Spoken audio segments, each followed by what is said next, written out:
அஸ்ஸலாமு அலைக்கும் வரஹமத்துல்லாஹி வபரகாத்துஹு. எல்லா புகழும் உலகங்களில் இறைவனான அல்லாஹ் ஒருவனுக்கே. நபிகள் நாயகம் ஸல்லல்லாஹு அலைஹி வஸல்லம் அவர்களுக்கும் ஸலவாத்தும் ஸலாமும் உண்டாகட்டும். அல்ஹம்துலில்லாஹ்.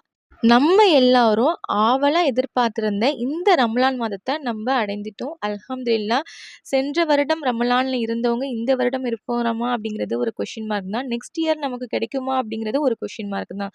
ஸோ இன்ஷா அல்லாஹ் இந்த ரமலான் மாதத்தை கண்டிப்பா பயனுள்ளதா நம்ம ஒவ்வொருவரும் கழிக்கணும். இதை பத்தி சில விஷயங்களை உங்க கூட நான் ஷேர் பண்ண போறேன். இந்த ரமலான் மாசம் ஏன் ரொம்பவே சிறப்புவானது அப்படிங்கறத பத்தியும், இந்த ரமலான் மாதத்தை பத்தி குர்ஆன்ல அல்லாஹ் தஆலா என்ன சொல்லியிருக்காங்கறத பத்தியும் நான் உங்க கூட ஷேர் பண்றேன்.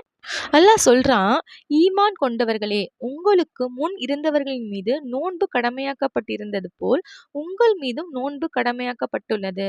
அதனால் நீங்கள் இறையச்சமுடையவர்களாய் ஆகுவீர்கள். அல்ஹம்துலில்லாஹ். சூரா அல் பக்ரால அல்லாஹ் என்ன சொல்லியிருக்கான் அப்படின்னு பார்த்தீங்கன்னா, நீங்கள் இறைபயமுடையவர்களாக ஆகுவதற்காக நோன்பு விதிக்கப்பட்டுள்ளது. இந்த ரமலான் மாதத்தோட சிறப்புகள் நிறைய இருக்கு. அது எல்லாமே நான் டீட்டெயிலா வீடியோ ஷேர் பண்றேன். இன்னைக்கு ஈவினிங் 6:00 வரும். கண்டிப்பா நீங்க செக் பண்ணி பாருங்க. உங்களுக்கு கண்டிப்பா யூஸ்ஃபுல்லா இருக்கும். இந்த வீடியோ கண்டிப்பா உங்களுக்கு யூஸ்ஃபுல்லா இருக்கும்னு நினைக்கிறேன். யூஸ்ஃபுல்லா இருந்துச்சுன்னா மறக்காம நம்ம சேனலை சப்ஸ்கிரைப் பண்ணிக்கோங்க.